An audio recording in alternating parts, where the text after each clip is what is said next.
तर या आपण आज पण प्रभूच्या वचनातून पाहूया. मार्क शुभवर्तमान याचा 10वा अध्याय आणि वचन 50. Mark the gospel chapter 10 and words 50. तर प्रियांनो, हे जे मार्क शुभवर्तमान हे जे 10वा अध्याय आता मी तुम्हाला सांगितलेलं आहे. तर येशू ख्रिस्ताने यरिहोमध्ये केलेला तो चमत्कार आहे.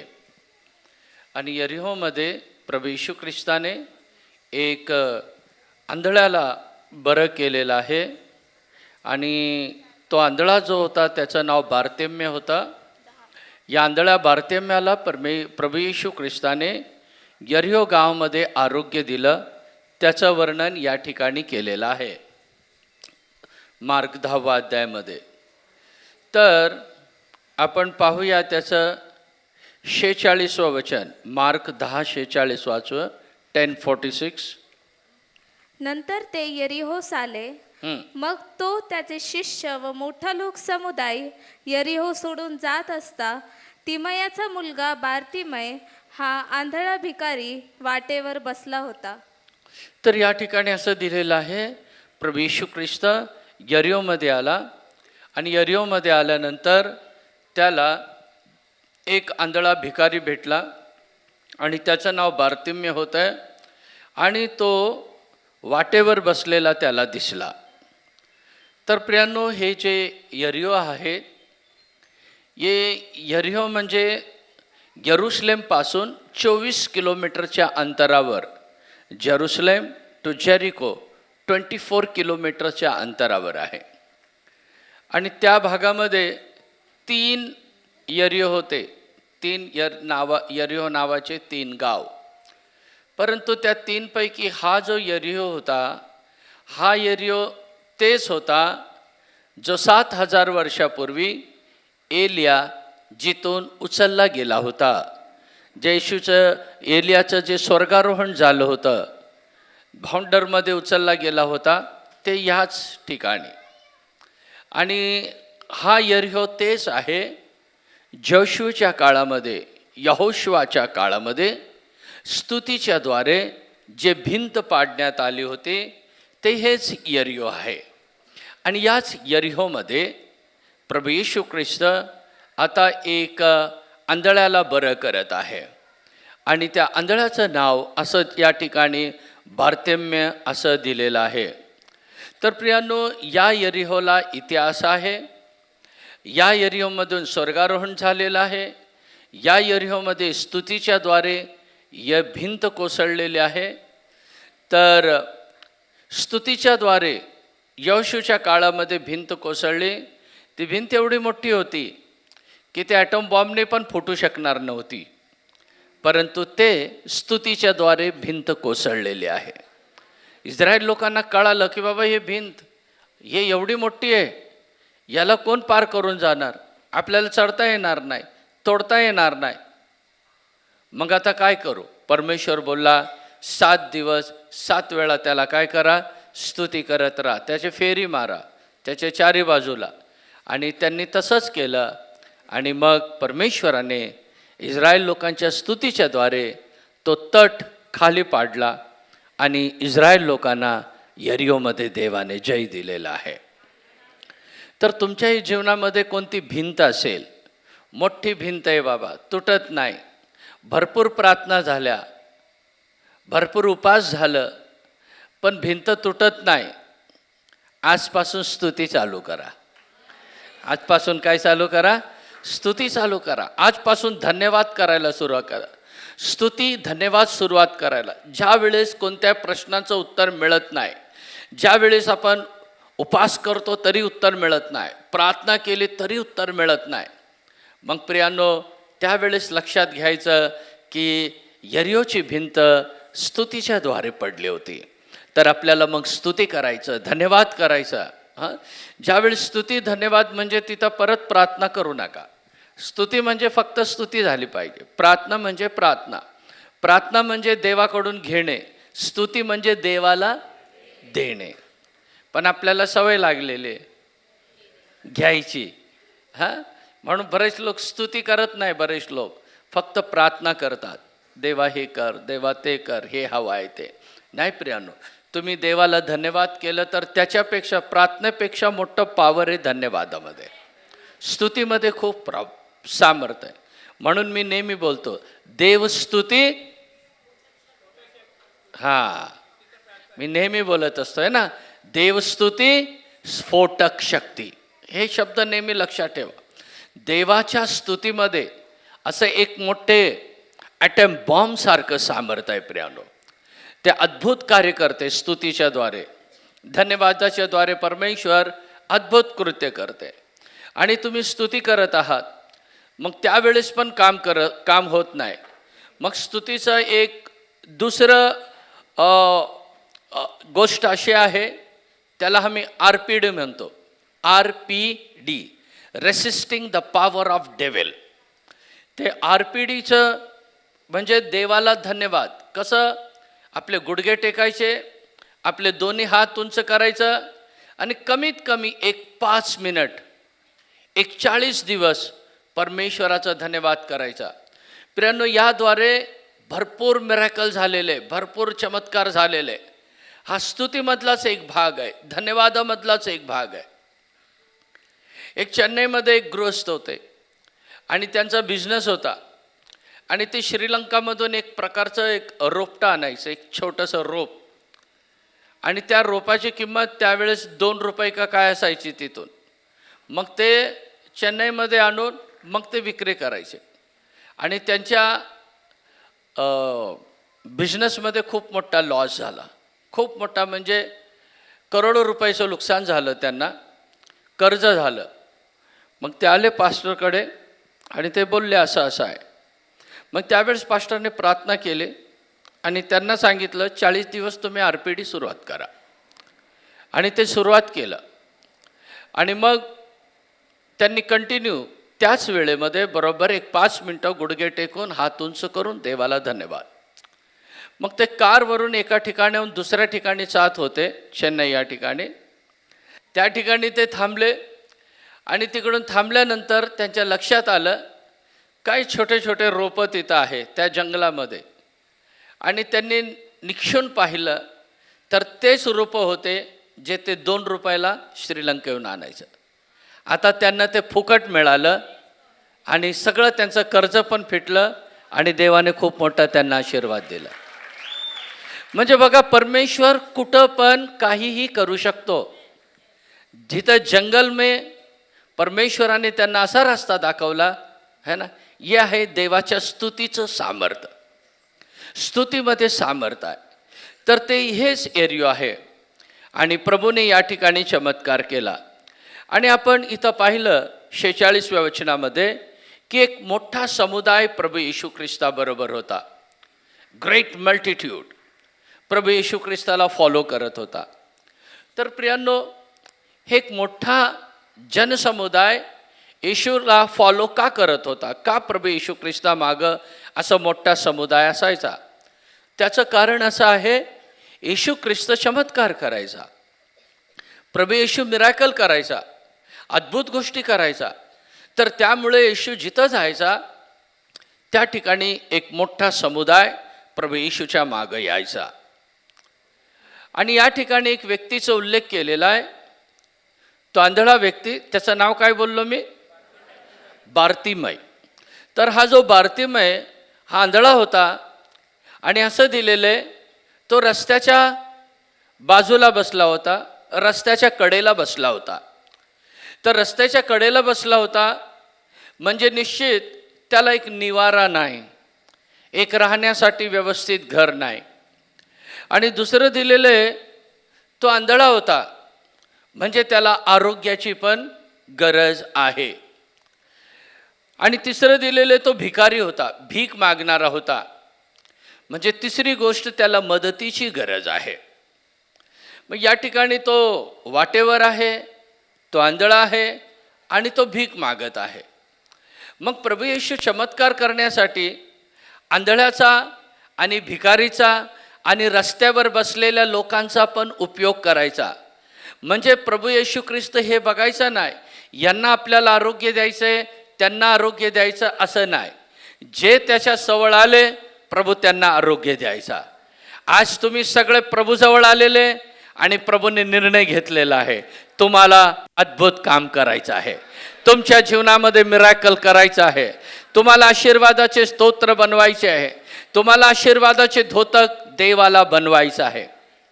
परंतु एक गोष्ट माहिती आहे का, प्रभू येशू ख्रिस्त या आंधळ्या भिकाऱ्याला बरं केलं, त्याला डोळे दिले, परंतु त्याच्यासाठी त्याची तयारी होती बरं का. कोणाची?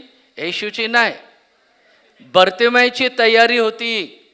बर्तिमाई एकदम, आता पुढं आपण पाहणारच आहोत त्याचं. आणि प्रियांनो, एकदम असं तो तयारीने बसलेला होता. आपण पाहू की कशा रीतीने त्याने अद्भुत रीतीने देवाचा आशीर्वाद मिळवून घेतलेला आहे. बघा 47 वचन आपण वाचू आता, 10:47.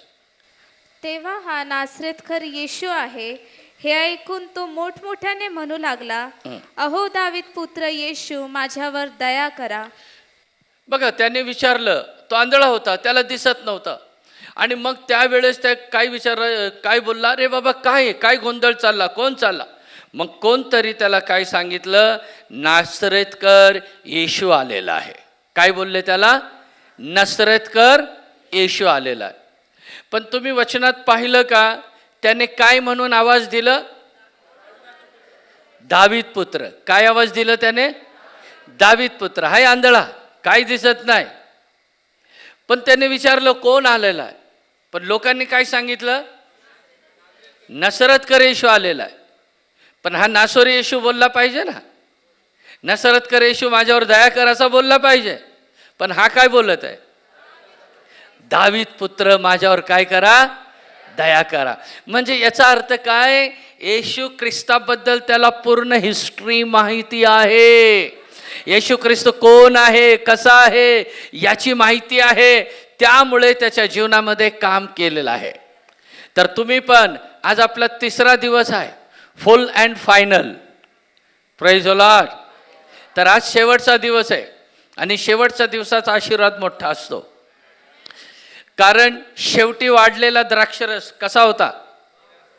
काना गावामध्ये लग्नामध्ये द्राक्षरस संपला, मग शेवटी वाढलेला द्राक्षरस कसा होता? एकदम चवदार होता, एकदम गोड होता, पूर्ण लग्नाचा आशीर्वाद त्याच्यामध्ये होता. तसं आता हे शेवटचं द्राक्षरस तुम्हाला देत आहे. मग तो ओरडत आहे, दावीद पुत्रा माझ्यावर दया करा, दावीद पुत्र येशू दया करा. तर हे जे नसरतकर येशू बायबलमध्ये 6 वेळा लिहिलेला आहे. नासोरी येशू नवीन करारामध्ये 6 वेळा लिहिलेलं आहे.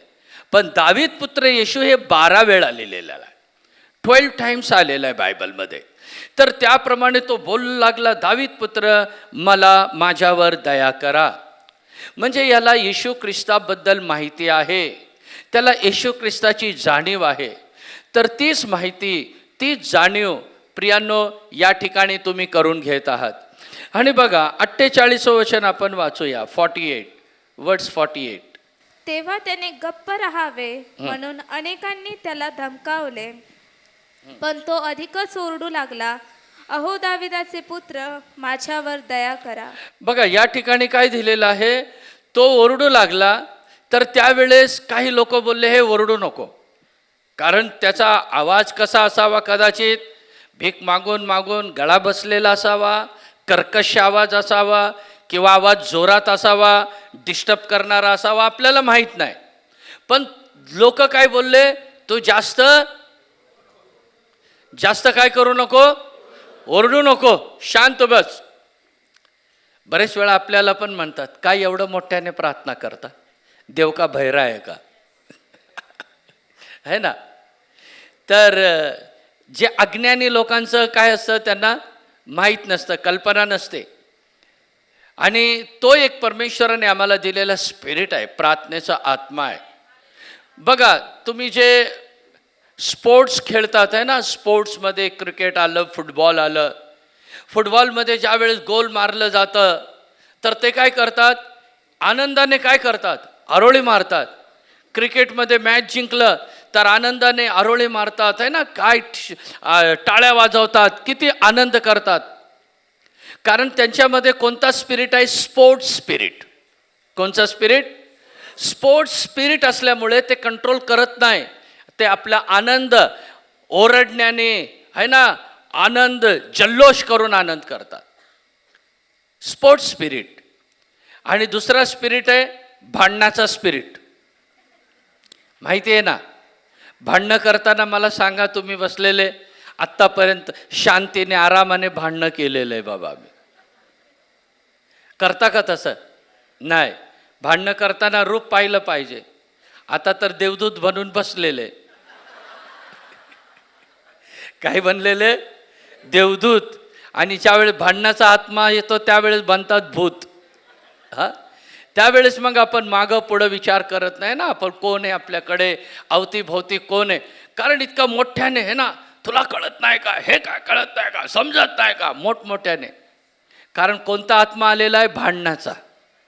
ज्यावेळेस स्पोर्ट्स स्पिरिट येतो तो लोक हळू आनंद करत नाही. भांडणाचा आत्मा येतो, हळू भांडत नाही.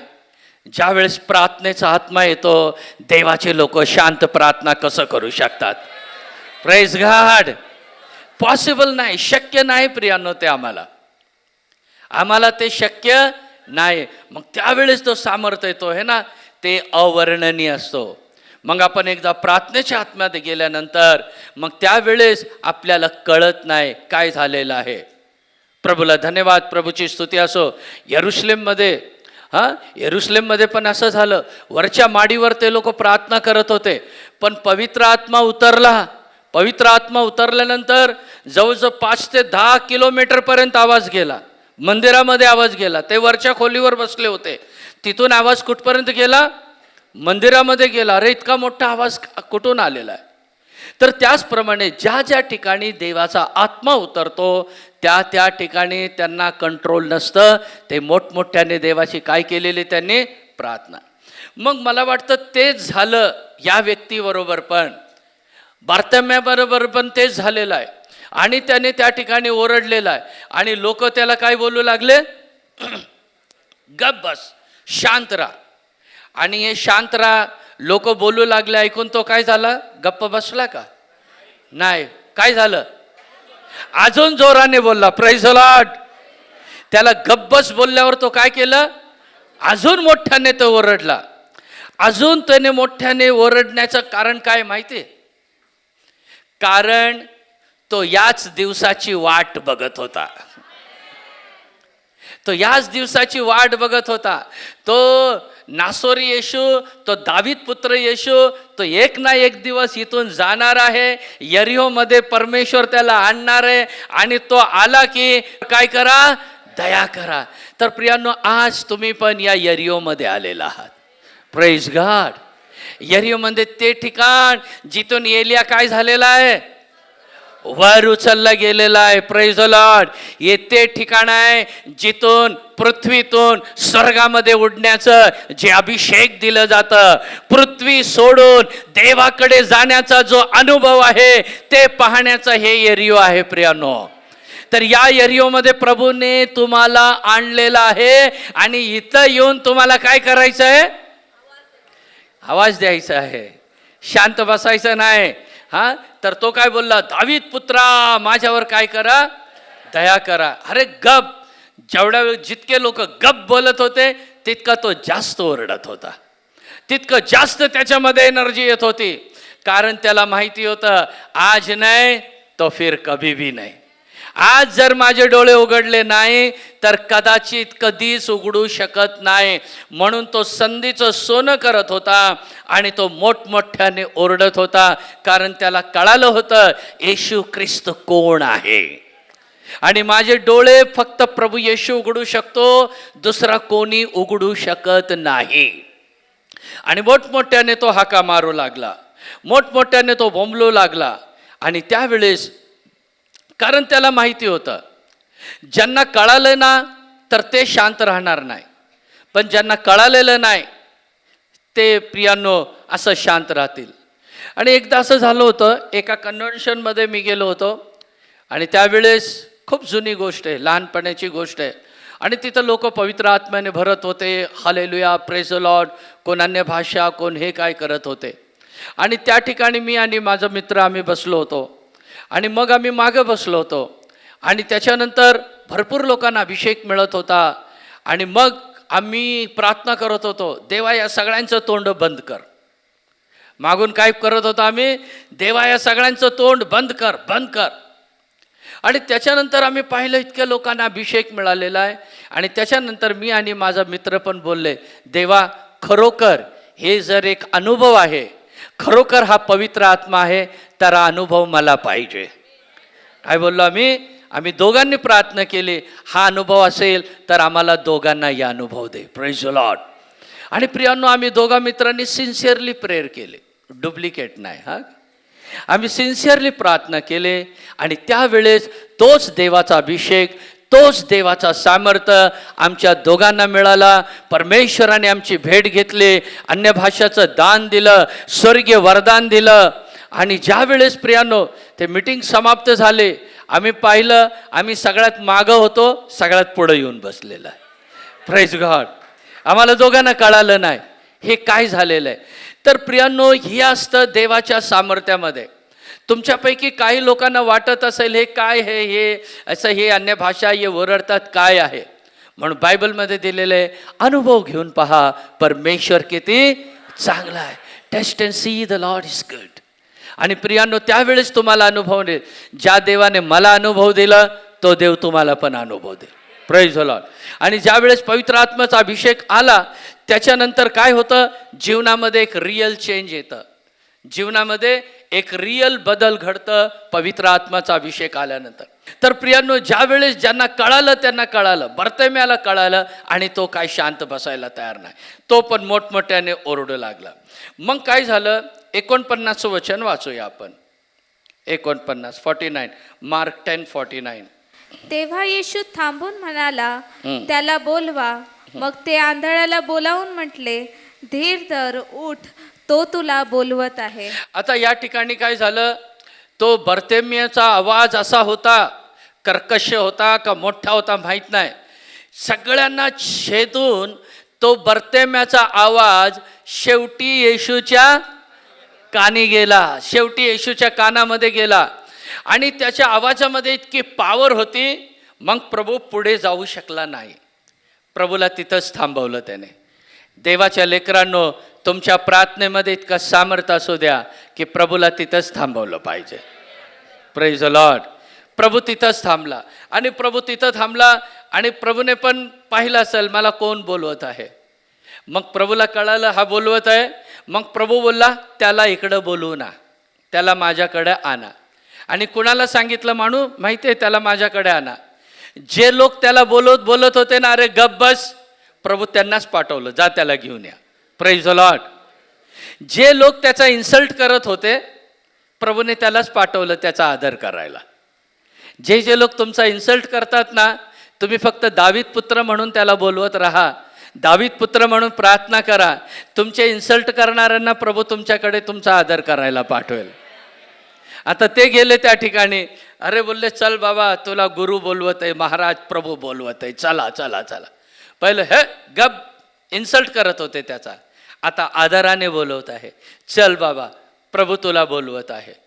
यामध्ये त्या लोकांची एक चांगली गोष्ट मला आवडली. तुम्हाला कळाली का काय चांगली गोष्ट? पहिलं ओरडले आणि प्रभू बोलवल्याबरोबर त्याला घेऊन आले. त्यांच्यामध्ये एक चांगली गोष्ट काय, त्यांनी त्यांचं जे मत होतं ना लगेच चेंज केलं. जसं प्रभूचं मत होतं तसं त्यांनी केलं. लक्षात ठेवा, एका मताने राहू नका.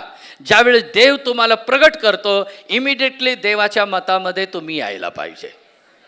तेच या ठिकाणी झालं. जे लोक त्याला बोलत होते, ओरडत होते, त्याला थांब म्हणत होते, टोमणे मारत होते, आता तेच लोक मोठ्या आदराने आणि मोठ्या सन्मानाने त्याला बोलत आहे काय, धीर धर, उठ.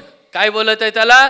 धीर धर, उठ, तो तुला बोलावत आहे. प्रभूला धन्यवाद.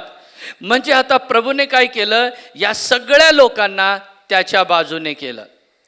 ते म्हणत आहे धीर धर, काहीतरी होणार आहे, उठ, आता बसू नको. त्याला उठ म्हणत आहे. तर लक्षात ठेवा, जसं मी बोललो त्या लोकांचे माइंड परमेश्वराने चेंज केलं, तर तसं तुमच्या विरोधात जे कोण असतील प्रभू त्यांना बदलू शकतो. पण पहिली गोष्ट, देव तुमच्या पक्षाचा असला पाहिजे. म्हणून स्तोत्र 118:6 मध्ये दिलेले, जर देव आमच्या पक्षाचा आहे तर आमचा विरोधी कोण.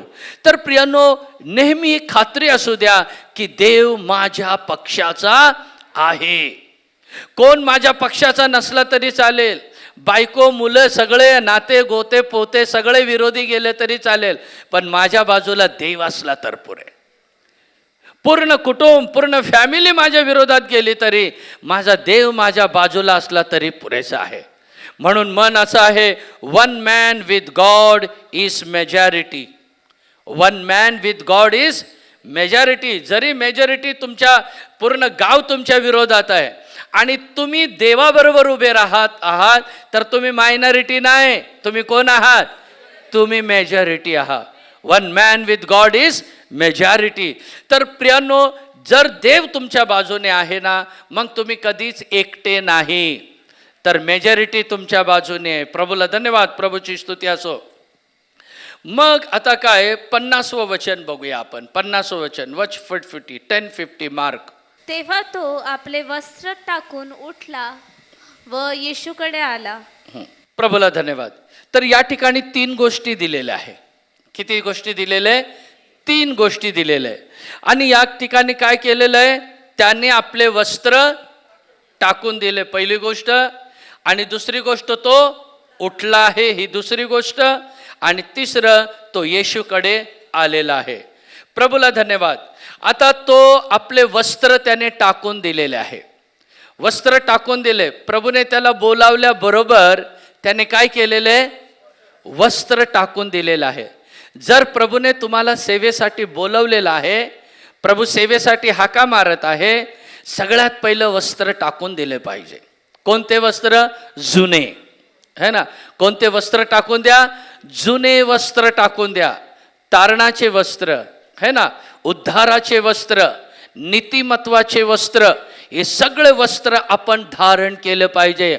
आता प्रभूने तुम्हाला बोलावलेलं आहे.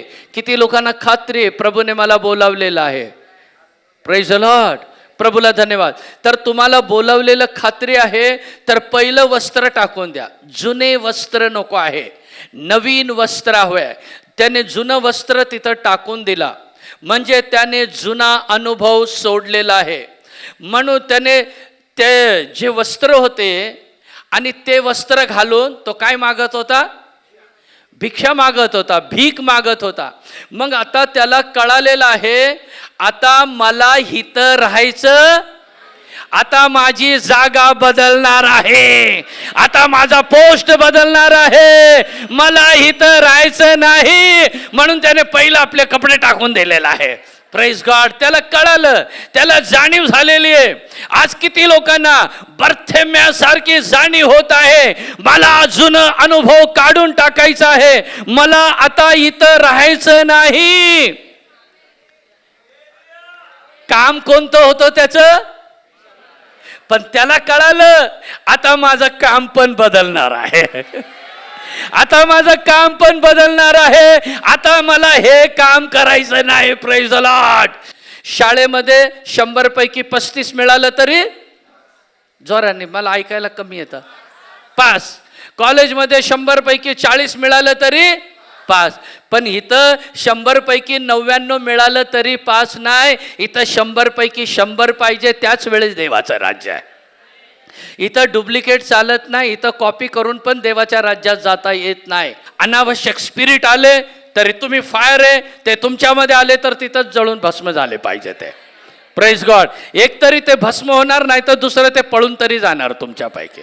अरे फायर आहे, इथं जायला नको. होय प्रियानो, एक नवीन अनुभवाने जा. तुम्हाला बघून लोक बोललं पाहिजे, है ना. आणि लोकांनी तुम्हाला पाहून ओळखलं पाहिजे तुम्ही ख्रिस्ताचे आहात. तुम्हाला बघून ओळखलं पाहिजे. म्हणजे आता जाता जाता मोठा क्रॉस घेऊन जाऊ नका, डायरेक्ट टाकलं की लोक बोलले पाहिजे हा ख्रिस्ती आहे. नाही, तुम्ही जे घेता ते डायरेक्ट पोटावर आलेलं आहे. पण प्रभू बोलला पाठीवर घ्या क्रॉस. क्रॉस कुठे घ्या? पण आपला क्रॉस आलेला आहे. कशाची काळजी? पोटाची काळजी. तर पोटासाठी नाही, आत्म्यासाठी आपल्याला घ्यायचं आहे प्रियानो. आणि ते क्रूज घेणं म्हणजे त्याचा एक मोठा फायदा काय माहिती आहे का? क्रूज ज्या वेळेस तुम्ही घेणार तर त्यावेळेस असं चालणार नाही. कसं चालणार? असं म्हणजे परमेश्वर नम्र करणार. Praise the Lord. रोज क्रूज घ्या. क्रूज कधी घ्यायचं? रोज क्रूज घ्यायचं आणि क्रूज घेऊन चालायचं. म्हणजे रोज आम्हाला काय व्हायचं आहे? नम्र व्हायचं आहे. क्रूज घेऊन कधीच असं चालू शकत नाही. त्यामुळं काही लोक क्रूज घेतच नाही. पण प्रभू बोलला, जोपर्यंत तुम्ही वधस्तंभ घेत नाही आणि माझ्या मागे येत नाही, तुम्हाला माझं काय बनता येणार नाही? शिष्य बनता येणार नाही. का बोलला प्रभू माहिती आहे? कारण क्रूज घेतल्याबरोबर माणूस काय होणार? वाकणार. म्हणून प्रभू बोलला, क्रूज घ्या. नम्र झालो पाहिजे आपण. जितकं तुम्ही नम्र व्हाल ना, तुमच्या सेवा तितकं वाढत जाणार, तितके लोक परमेश्वर तुम्हाला देत जाणार. आणि मी बोलल्याप्रमाणे, काल बोलल्याप्रमाणे, तुम्हाला शोधत बसायची गरज नाही. परमेश्वर लोकांना आणेल, ते तुमचा शोध करत येतील. Praise God. शोधत येतील तुम्हाला, हे अमुक अमुक देवाचे दास कुठे राहतात. प्रभूला धन्यवाद. ते पॉसिबल आहे. कधी? क्रूज घ्या आणि नम्र व्हा प्रियानो. तुम्ही म्हणून बायबल म्हणतं, परमेश्वर नम्र लोकांना उंच करतो, पण गर्विष्ठाचा काय करतो तो? हा. तर आपल्याला रोज वधस्तंभ घ्यायचा आहे. Praise the Lord. वधस्तंभावर आम्ही एकदाच चढतो बाप्तिस्मा घेतल्यानंतर. बाप्तिस्मा घेतल्यानंतर कुठं चढतो? वधस्तंभावर चढतो. आणि तो अनुभव रोज टिकून ठेवायचा आहे आम्हाला. तो अनुभव रोज टिकून ठेवायचा. पण क्रूज मात्र रोज घेऊन प्रभूच्या मागे आपल्याला चालायचं आहे. लिटरल क्रूज घ्यायचं नाही. एकदा मी एका माणसाला पाहिलं, इतका मोठा क्रूज होता आणि तो उचलून चालत होता आणि त्याचे बरेच लोक त्याच्या मागं पुढं, त्याच्या मागं पुढं. आणि त्याने एवढा मोठा, जवळजवळ 20-22 फूटचा क्रूज होता तो. मी पाहिलं होतं त्याला अहमदनगरमध्ये. आणि तो चालला होता क्रूज घेऊन. आणि प्रत्येक 10 किलोमीटरला ते गृहस्थ विश्राम करायचे. आणि त्याच्या क्रूसाला नंतर मी पाहिलं, नंतर आमच्या इकडं थोडं थांबवलं त्यांना. काय का आहे ना बाबा, क्रूस उचलतं म्हणून खाणं पिणं दिलं त्याला. नंतर मी ते क्रूस बारकाईने पाहिलं, तर ते क्रूस जे जमिनीला टेकत होतं त्याला चाकं होते. ते चाकवाला क्रूस घेऊ नका फ्रेंड. प्रभूला धन्यवाद. प्रभूची स्तुती असो. आणि लिटरल क्रूज घ्यायची गरज नाही तुम्हाला. तो अनुभव आपल्याला हवा आहे. तो अनुभव आपल्याला पाहिजे. मग या ठिकाणी त्याने जसं वस्त्र टाकून दिलं, आपले जुने अनुभव आपण टाकून देऊया. आपलं जुनं चालचलन आपण बदललं पाहिजे. आणि त्याला आता कळालं की आता ह्या वस्त्रामध्ये मला लोक भीक मागितलं तर भीक देतात. परंतु तो उठला आणि ते ड्युटीचे वस्त्र त्याने काढून ठेवले. जी त्याची ड्युटी चालायची 24 तास, भीक मागायचे कपडे त्याने काढून टाकले. त्याला फेकून दिलं त्याने. कारण त्याला कळालं, आज या वस्त्रापेक्षा काहीतरी मौल्यवान मला मिळणार आहे. या वस्त्रापेक्षा काहीतरी श्रेष्ठ माझा प्रभू आज मला देणार आहे. आणि लगेच त्याने ते फेकून टाकलं. प्रभूला धन्यवाद असो. हो प्रियांनो, अवस्था बदलणारा देव आपल्यामध्ये आहे. आणि दुसरं काय केलेलं आहे बायबलमध्ये दिले? पहिलं तो काय केलेलं आहे? वस्त्र टाकून दिलं. आणि दुसरं काय झालेलं आहे? तो उठून उभा राहिला. Praise the Lord. दुसरं तो उठून उभा राहिला. उठून उभं राहणं म्हणजे काय? त्याला म्हणतात रेडीनेस, तयारी. उठून उभं राहणं म्हणजे काय? तयारी. आज जसा तो भरतयमे उठून उभा राहिला, तुम्हाला पण उठून उभं राहायचे. म्हणजे तुमची तयारी, म्हणजे तुमचा निर्णय, तुमचा डिसिजन तो उठून उभा राहिलेला आहे. तयारी केलेली आहे त्याने. तर प्रियांनो, हिथून गेल्यानंतर जे तुम्ही फायर कॉन्फरन्समधून जात आहात, तर कॉन्फरन्समधून जात नाही, फक्त तुम्ही स्वतः फायर होऊन जात आहात. Praise God. तर हे जे तुम्ही स्वतः फायर होऊन चाललेले प्रिय लोकांनो, हे अनुभव तुम्ही टिकून ठेवलं पाहिजे. तयारी.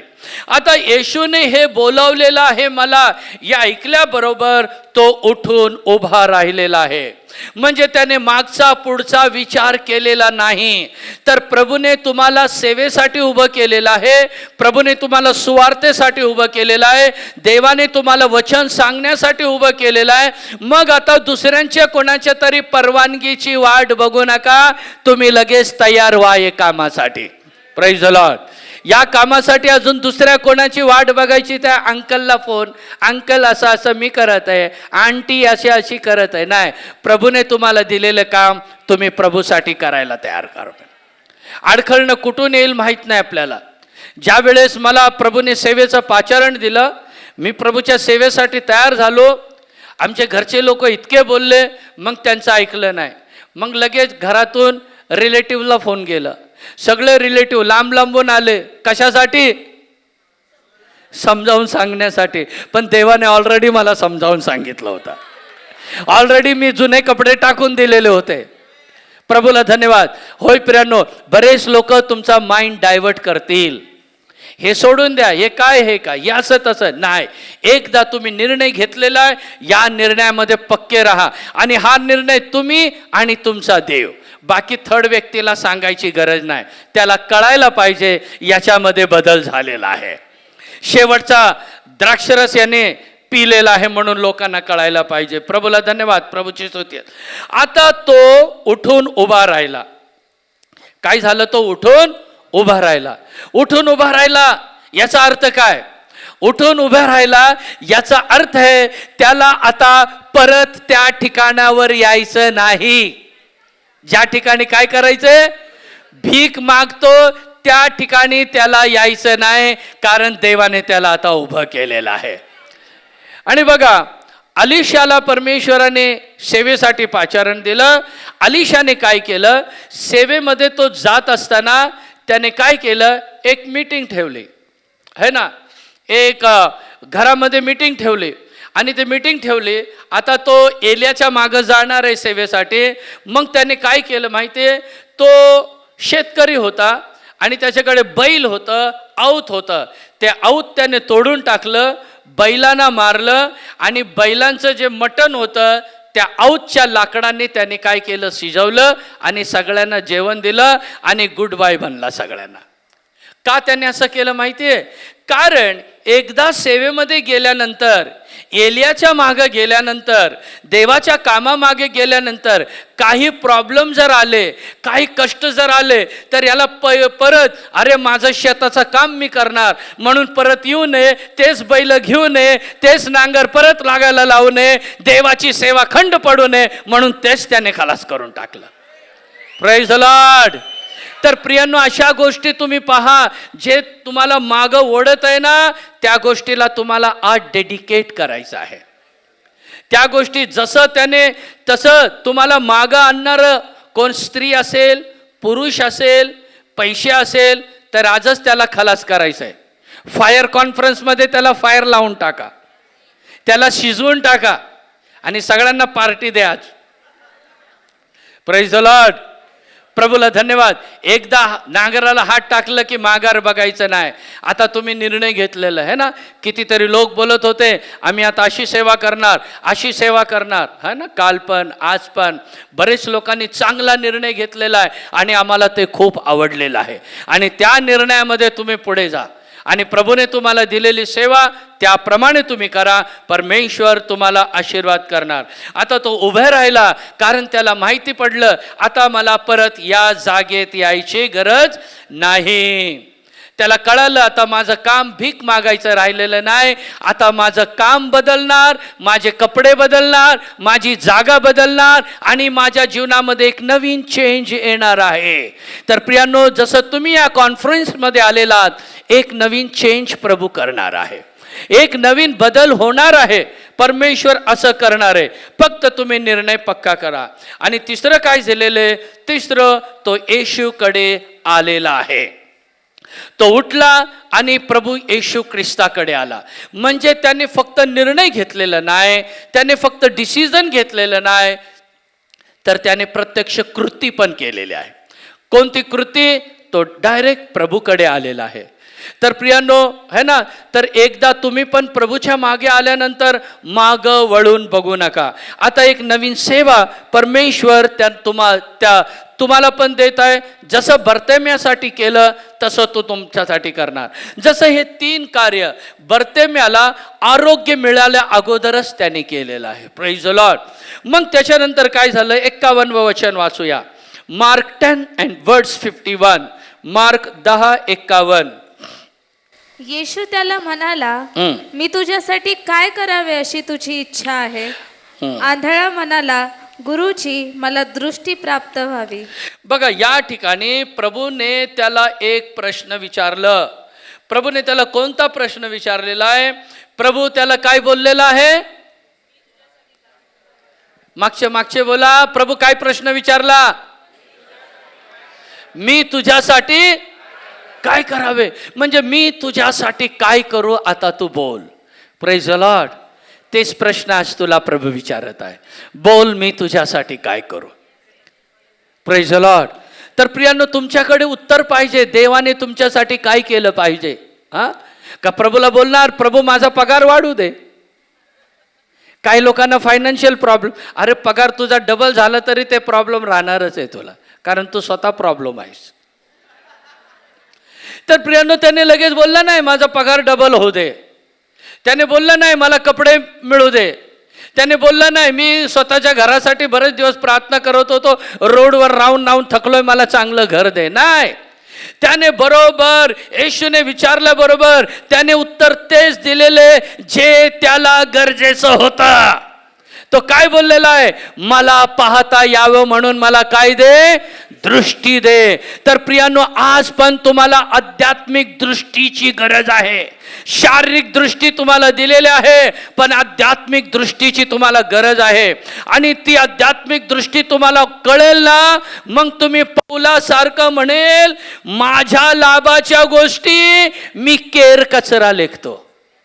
पौल काय म्हणतो? तर माझ्या लाभाच्या गोष्टी मी काय करत आहे? केर कचरा. ज्या दिवशी तुमचे आध्यात्मिक डोळे उघडतील ना, त्या दिवशी तुम्ही बोलणार याच्यात काय मजा नाही, याच्यात काय मजा नाही. आता मला प्रभूमध्ये अजून वाढायचं आहे, आता मला पूर्ण समर्पण करायचं आहे. तेच बर्तिम्या त्या ठिकाणी बोलत आहे, आता मला काही नको, मला काय पाहिजे? आध्यात्मिक दृष्टी. तर प्रियांनो, आपल्याला पण आध्यात्मिक दृष्टी पाहिजे, जेणेकरून आपण प्रभूसाठी समर्पित होऊ शकतो. होय प्रियांनो, तर त्याच्यासाठी तुम्ही प्रभूचे काम, प्रभूची सेवा करण्यासाठी, जसं मी तुम्हाला काल बोललो होतं, पवित्र आत्म्याची गरज आहे. बघा, तुम्हाला देवाच्या राज्यामध्ये जाण्यासाठी पवित्र आत्म्याची गरज आहे. आणि बायबलमध्ये दिलेले पवित्र आत्मा नाही तर स्वर्गात जाणार नाही. किती लोकांना वचन माहिती आहे? ते वाचून दाखवा. ते इतके लोक हात उंच केले, किती लोक वाचून दाखवतात बघतो मी. बायबल तिकडे, परत इकडे लक्ष द्या माझ्याकडे. बायबलमध्ये काय दिलेलं? काय दिले? पवित्र आत्मा नाही. कुठं एंट्री नाही? स्वर्ग. वसईमध्ये एंट्री आहे, मोठा गेट आहे, तिथं एंट्री आहे. माटुंगाला एंट्री आहे, चेंबूरला एंट्री आहे, पुण्याला एंट्री आहे, बारामतीला एंट्री आहे, पण कुठं एंट्री नाही? स्वर्गात. म्हणून पवित्र आत्मा मिळवणं खूप गरजेचं आहे. कानाडोळा करू नका त्याच्याबद्दल. त्याला ऑप्शन नाही. पवित्र आत्म्याला काय नाही? ऑप्शन नाही. ते मिळवायलाच पाहिजे. तुम्ही रोज सकाळी चहा पिता, एका दिवशी चहा मिळालं नाही तर ऑप्शन आहे कॉफी. पण पवित्र आत्म्याला काय नाही? ऑप्शन नाही. वाचा एक वचन, योहान 3:5. John chapter 3 and verse 5. येशूने उत्तर दिले की मी तुम्हाला खचित सांगतो, पाण्यापासून व आत्म्यापासून जन्म घेतल्या वाचून कोणीही देवाच्या राज्यात प्रवेश करू शकत नाही. पाण्याने आणि आत्म्याने. पाण्याने जन्मलं पाहिजे म्हणजे बाप्तिस्मा, आत्म्याने जन्मलं पाहिजे म्हणजे पवित्र आत्मा. हे जर दोन नाही तर कुठं एंट्री नाही स्वर्गाच्या राज्यात. म्हणून मिसअंडरस्टँडिंगमध्ये राहू नका प्रियानो. पवित्र आत्म्याचा अभिषेक आपल्याला मिळणं गरजेचं आहे. काही लोक म्हणतात आम्ही विश्वास केल्याबरोबर आम्हाला पवित्र आत्मा मिळतो. हो, विश्वास केल्याबरोबर मिळतो, पण विश्वास करून चालत नाही. पुढं अजून काही कृत्य करायचंय. काल मी तुम्हाला बोललो ना, त्या मुलाला बोललो, बाबा मी 7वीमध्ये चांगला मार्क घे म्हणजे तुला चांगलं काम मिळेल. 7वी पास झाला, आला समोर, मला चांगलं काम द्या. आहे का पॉसिबल? अरे 8वी आहे ना, अजून 9वी आहे ना, अजून पुढं शिक्षण घ्यायचं आहे, मग इंटरव्ह्यू, अजून काय काय काहीतरी. तर तसं पहिलं काय पाहिजे आपल्याला? विश्वास पाहिजे पवित्र आत्म्यावर. मग त्याच्यानंतर अजून त्याच्यामध्ये कृती करत आपल्याला वाढत जायचं आहे. मग पवित्र आत्मा हे किती आवश्यक आहे. पवित्र आत्मा नाही तर कुठं पण प्रवेश मिळेल.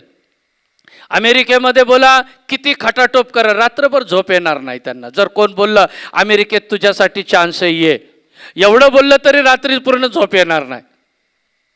परंतु प्रियानो, देवाच्या राज्यामध्ये जायला तुम्हाला कितीतरी खटाटोप करायचं आहे बघा, कितीतरी तयारी करायचे. असं गाफील राहू नका. कोणतरी काहीतरी शिकवलं, आम्ही विश्वास केला, आला आमच्यामध्ये. पण येशू ख्रिस्ताने शिष्यांना काय बोलला? जा आणि यरुशलेममध्ये काय करा? वाट पहा. काय बोलला Yeshu? Go and tarry in Jerusalem unless until you receive the power from above. यरुशलेममध्ये जाऊन काय करा? वाट पहा. कोणाला सांगितलं येशूने? कोणाला सांगितलं? शिष्यांना. अरे विश्वास केल्याबरोबर जर पवित्र आत्मा येतो, तर येशूच्या शिष्यांना विश्वास नव्हता का? मग त्यांना मिळाला नव्हता का? ती क्रिया नव्हती, ती वाट बघून प्राप्त करायची एक क्रिया आहे. म्हणून येशू बोलतो, जा आणि वाट पहा. इथं देवाने तुम्हाला आणलेले वाट पाहण्यासाठी. कोणाची? पवित्र. जे वाट पाहतील त्यांना मिळेल, जे वाट पाहणार नाही शेवटी त्यांची वाट लागेल. मग वाट लागल्यानंतर पस्तावा करू नका. आम्ही ऑलरेडी या फायर कॉन्फरन्समध्ये तुम्हाला सांगितलेले, पवित्र आत्मा पाहिजे आणि त्याच्यासाठी तुम्हाला काय करायची आहे? वाट पाहायची आहे. प्रभूला धन्यवाद. एक वचन सांगून मी समाप्त करणार आहे या ठिकाणी. लूक कृष्णवर्तमान 11वा अध्याय आणि वचन 13 बघा. लूक 11:13. तुम्ही वाईट असताही तुम्हाला आपल्या मुलांना चांगले देणगे देण्याचे कळते, तर मग स्वर्गीय पित्याजवळ जे मागतात त्यांना तो किती विशेष करून पवित्र आत्मा देईल. इथं दिलेले मागणाऱ्यांना किती विशेष करून पवित्र आत्मा देईल. म्हणजे पवित्र आत्मा तुम्हाला मागायचं आहे देवाकडे. मागितल्यावर इथं दिलेले किती विशेष करून काय देईल? पवित्र आत्मा देईल. किती लोक तयार आहे प्रभूसाठी ते करायला?